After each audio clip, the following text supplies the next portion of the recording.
Bulletin की शुरुआत करेंगे बड़ी खबर के साथ। दिल्ली लक्ष्मी योजना से जुड़ी ये बड़ी जानकारी है। लाभार्थी महिलाओं को पत्र सौंपेंगी सीएम रेखा गुप्ता।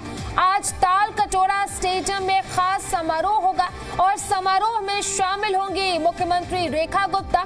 अब तक 9 लाख से ज्यादा महिलाओं का रजिस्ट्रेशन हुआ है और करीब 7 लाख आवेदन फाइनल सबमिट हुए हैं। 1 सितंबर से महिलाओं को मिलेंगे 2500 रुपए। हर महीने सीधे बैंक खाते में राशि ट्रांसफर होंगी। बड़ी अपडेट, बड़ी जानकारी हम आप तक इस वक्त पहुंचा रहे हैं। सीएम की बड़ी सौगात और 1 सितंबर से महिलाओं के खाते में 2500 रुपए ट्रांसफर किए जाएंगे। तो अब तक इसके लिए 9 लाख से ज्यादा महिलाओं ने रजिस्ट्रेशन किया है और करीब 7 लाख आवेदन फाइनल सबमिट हो चुके हैं। और इसकी जो राशि है यानी कि जो 2500 रुपए है वो 1 सितंबर से महिलाओं को मिलेंगे। हर महीने सीधे बैंक खाते में जो पैसे हैं वो ट्रांसफर होंगे, राशि जो है वो ट्रांसफर होगी। तो दिल्ली लक्ष्मी योजना, आज महिलाओं को पत्र सौंपे जाएंगे। सीएम रेखा गुप्ता इस कार्यक्रम में शामिल होंगी। ताल कटोरा स्टेडियम में आज कार्यक्रम का आयोजन किया गया है।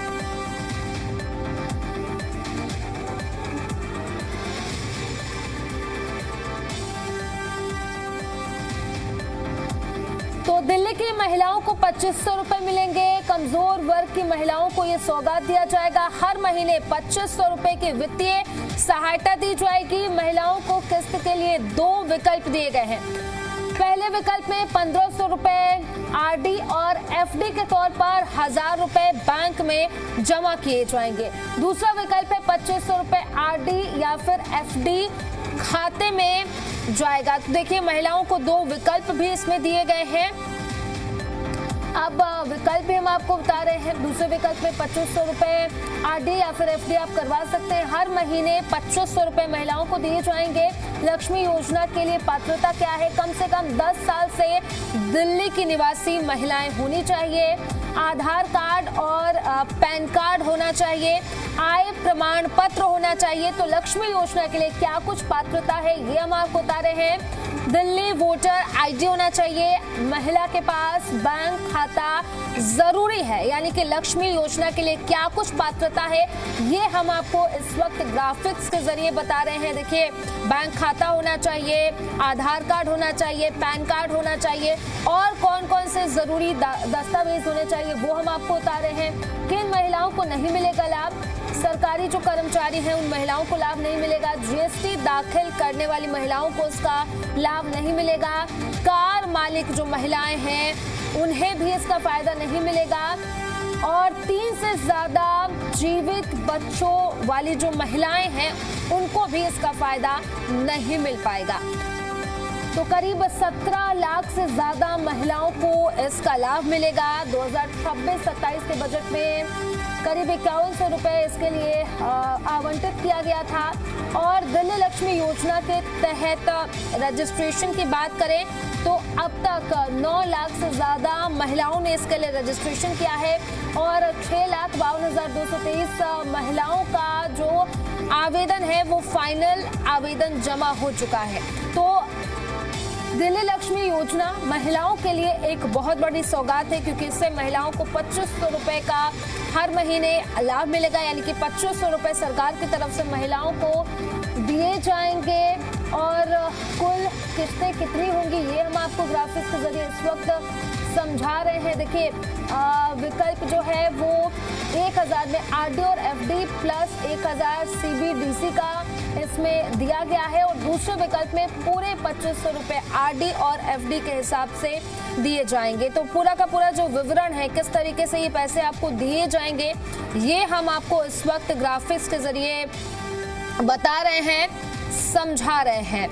तो देखिए, दिल्ली की महिलाओं को 2500 रुपए का फायदा मिलेगा। जो कमजोर वर्ग की महिलाएं हैं खास तौर पर उनके लिए ये तोहफा होगा। हर महीने 2500 रुपए की वित्तीय सहायता जो है वो दी जाएगी। तो देखिए, ग्राफिक्स के जरिए जो है हम आपको लगातार बता रहे हैं समझा रहे हैं। देखिए, दिल्ली की महिलाओं को इसका फायदा मिलेगा और इसके लिए 2 विकल्प भी महिलाओं को दिया गया है। देखिए, किस्त के लिए 2 विकल्प है। पहले विकल्प में 1500 रुपए आरडी और एफडी के तौर पर है, वहीं पर 1000 रुपए बैंक में जमा किया जाएगा और दूसरा विकल्प है 2500 रुपए आरडी और एफडी खाते में।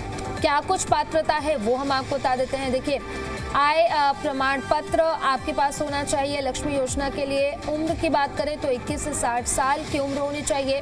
परिवार की सालाना आय जो है वो 2.5 लाख से ज्यादा नहीं होना चाहिए। कम से कम 10 साल से दिल्ली की निवासी महिलाएं होनी चाहिए, तब इसका फायदा उनको मिल सकता है।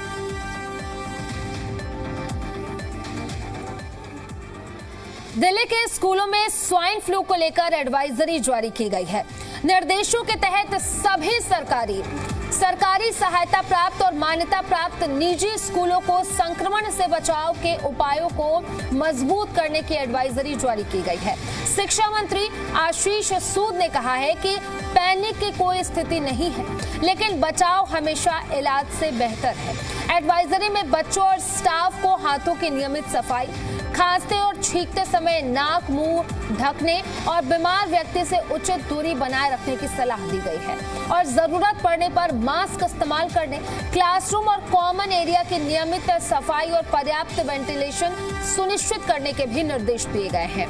छात्रों को पर्याप्त पानी, पौष्टिक भोजन और आराम के साथ स्वच्छता पर ध्यान देने को कहा गया है। स्कूलों को प्रार्थना सभा, नोटिस बोर्ड और डिजिटल प्लेटफॉर्म के जरिए जागरूकता फैलानी होगी।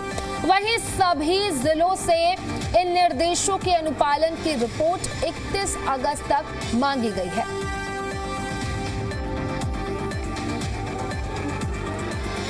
तो लगातार जिस तरीके से स्वाइन फ्लू के मामले जो हैं वो बढ़ते जा रहे हैं, अब ऐसे में स्कूलों के लिए जो है एडवाइजरी जारी की गई है और मास्क, सोशल डिस्टेंसिंग की बात भी कही जा रही है। बच्चों को स्वस्थ आदतें अपनाने की सलाह दी जा रही है। क्लासरूम और कॉमन एरिया की सफाई जरूरी बताई गई है और अनुपालन की जो रिपोर्ट है वो 31 तक जमा करानी है। तो देखिए, जिस तरीके से लगातार मामले बढ़ते जा रहे हैं, अब ऐसे में इसी को देखते हुए एडवाइजरी जारी की गई है। ये एडवाइजरी जो दिल्ली का हेल्थ मिशन है उसके द्वारा जारी की गई गाइडलाइंस के अनुरूप ही एक एडवाइजरी जारी हुई है, जिसमें हमने ये एडवाइज किया है कि डरे नहीं और personal hygiene, classroom hygiene, school hygiene, family hygienes, इन सबका पालन करें। अगर कहीं छोटा मोटा जुकाम और अन्य चीज़ें हैं, मास्क आदि का प्रयोग करें। जिन चीज़ों का एक पिछले कुछ सालों में लाइफस्टाइल बना था, बीच बीच में हम भूल जाते हैं। इस मौसम में हमेशा इस प्रकार की बीमारी और थोड़ा सा वायरस फैलता है, उससे सावधानी की जरूरत है। इसी बात का केवल एडवाइजरी जारी हुआ है। There is nothing to panic. H1N1 और डेंगू के बढ़ते मामलों को लेकर स्वास्थ्य मंत्री डॉक्टर पंकज सिंह ने लोगों से पैनिक नहीं करने की अपील की है। जी दिल्ली NCR हरियाणा से एक्सक्लूसिव बातचीत में स्वास्थ्य मंत्री डॉक्टर पंकज सिंह ने कहा है कि दिल्ली में स्थिति सामान्य है और अस्पतालों में बेड और डॉक्टर पर्याप्त उपलब्ध है। उन्होंने कहा कि H1N1 A+B के करीब 3000 मरीज सामने आए हैं, जिनमें ज्यादातर ठीक होकर घर जा रहे हैं। इनमें H1N1 के 2308 और दूसरे वेरिएंट के करीब 600 से 625 मामले बताए गए हैं। सरकार केंद्र की एडवाइजरी के तहत लोगों से सोशल डिस्टेंसिंग बनाए रखने और मास्क लगाने की अपील कर रही है। मुख्यमंत्री की ओर से बुलाई गई रिव्यू मीटिंग पर डॉक्टर पंकज सिंह ने कहा कि सरकार पूरी तरह सतर्क है और दिल्ली की जनता को भरोसा दिलाया कि स्थिति पूरी तरह नियंत्रण में है। दिल्ली में H1N1 के बढ़ते मामलों को देख स्वास्थ्य मंत्री ने बैठक ली है, तो उसके बाद मुख्यमंत्री रेखा गुप्ता ने भी एक रिव्यू मीटिंग बुलाई। इस पे हम बात करेंगे। हमारे साथ स्वास्थ्य मंत्री पंकज सिंह मौजूद है। पंकज जी, सबसे पहले तो हम बात करें, कई केसेस सामने आ रहे हैं कि हर एज ग्रुप के, चाहे फिर वो बच्चे हों बूढ़े हों, इस वायरस की चपेट में आ रहे हैं। तो एक्चुअल सिचुएशन अभी है क्या? देखिए, मैं बड़ी स्पष्टता से और बड़े आराम से आपको बताना चाहूँगा कि पेशेंट्स आए हैं और आने के बाद उन्होंने हाई ग्रेड फीवर की कंप्लेनिंग की है और वो हॉस्पिटल में गए और दवाई लेकर 1 दिन में 2 दिन में डिस्चार्ज हो गए। तो कहीं कोई पैनिक की जगह नहीं है, हर जगह पे हमारे बेड और डॉक्टर्स अवेलेबल हैं, कहीं कोई भी समस्या नहीं है। सर, अभी आपने भी एक रिव्यू मीटिंग करी अपने पूरे हेल्थ डिपार्टमेंट के साथ, तो वहीं पर मुख्यमंत्री रेखा गुप्ता ने भी एक रिव्यू मीटिंग बुलाई है, तो क्या कुछ चर्चाएं रही इन मीटिंग्स में? देखिए, भारतीय जनता पार्टी जब से आई है तो दिल्ली की जनता के प्रति, चाहे मैं हूँ चाहे माननीय मुख्यमंत्री जी हों, सभी दिल्ली के प्रति चिंता रखती हैं। तो जो हमने रिव्यू मीटिंग लिया था उसी के ऊपर माननीय मुख्यमंत्री जी ने अपना रिव्यू हमसे लिया और हमने बताया कि दिल्ली में हर चीज़ के, चाहे वो डॉक्टर्स हों चाहे दवाइयाँ हों, सब चीज़ की सुविधा है। एक रिव्यू मीटिंग का एक कल्चर है जिसमें हमने सीएम मैम को भी अवगत कराया। सर, कितने केसेस अभी तक लगभग दिल्ली में सामने आ चुके हैं H1N1 के? तो वहीं पे अगर हम बात करें हमारी वेक्टर बॉर्न डिजीजेस के लिए भी, तो कुछ आंकड़े हैं कि क्या नंबर्स हैं अभी? देखिए, H1N1 के 2308 आ रखे, और भी अगर इन्फ्लुएंजा को ऐड करोगे तो लगभग 3100 करीब हमारे टोटल आ रखे हैं। और जहाँ तक वेक्टर बॉर्न डिजीज में अगर आप डेंगू की बात करोगे तो 2200 पेशेंट्स अराउंड कल तक की रिपोर्ट थी, वो आए हुए हैं। और कहीं भी कोई भी मिस हैपनिंग, कहीं भी कोई पेशेंट्स की तबीयत ख़राब नहीं है, सब अंडर कंट्रोल है। सब चीज़ें हमारे डॉक्टर्स, मैं फिर अपना कहना चाहूँगा, हमारे डॉक्टर्स, हमारा स्टाफ, हमारे बेड सारे अवेलेबल हैं।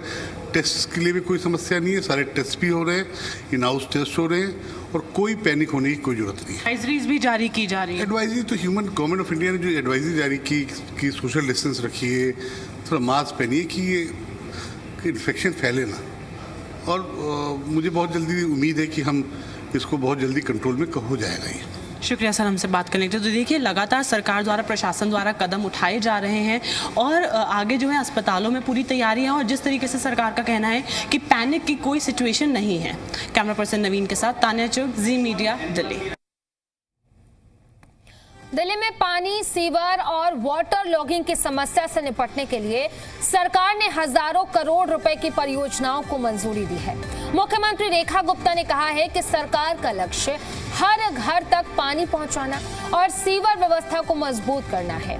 एशियन डेवलपमेंट बैंक से करीब 2500 करोड़ रुपए का लोन मंजूर हुआ है, जबकि वाटर सिस्टम को दुरुस्त करने के लिए करीब 7096 करोड़ रुपए के लिए काम किए जाएंगे। चंद्रावल और वजीराबाद WTP समेत कई परियोजनाओं पर काम होगा। वहीं PWD मंत्री प्रवेश वर्मा ने बताया कि दिल्ली में 150 वाटर लॉगिंग पॉइंट चिन्हित किए गए हैं और शॉर्ट टर्म के साथ लॉन्ग टर्म समाधान पर काम किया जा रहा है। करीब 6 महीने में कई स्थायी काम पूरे करने का भी लक्ष्य है। आधी दिल्ली अभी तक बिना पानी के कनेक्शन के जी रही थी, बिना पुरानी 50-50 साल पुरानी सीवर लाइनों से जूझ रही थी। ऐसे में फरवरी 2025 में भारतीय जनता पार्टी की सरकार बनी और मात्र इस 1.5 साल में जो काम हुए वो अपने आप में रिमार्केबल है। और इस बार की जो हमारी बोर्ड मीटिंग रही, इसमें तो और भी शानदार काम हुआ। वो काम हुआ एशियन डेवलपमेंट बैंक के माध्यम से केंद्र सरकार के फाइनेंस मिनिस्ट्री द्वारा हमें 2500 करोड़ का लोन सैंक्शन किया गया। 2500 करोड़ का लोन जो सैंक्शन हुआ, उन कामों को शुरू करने के लिए हमारे जल बोर्ड द्वारा water supply improvement in Wazirabad WTP, इसका पैकेज 1 में 805 करोड़ रुपए के कामों को सैंक्शन किया गया, अप्रूव किया गया। आप सभी जानते हैं कि इससे पहले दिल्ली जल बोर्ड को ऐसा विभाग जाना जाता था जहां पर पैसे की कमी थी, जहां पर कोई काम नहीं होता था, करप्शन अपनी चरम सीमा पर था। यहाँ तक कि जो ACB और विजिलेंस के द्वारा सारी कार्रवाई हुई, जिसमें सत्येंद्र जैन, बहुत सारे लोग जेल में जा रहे हैं।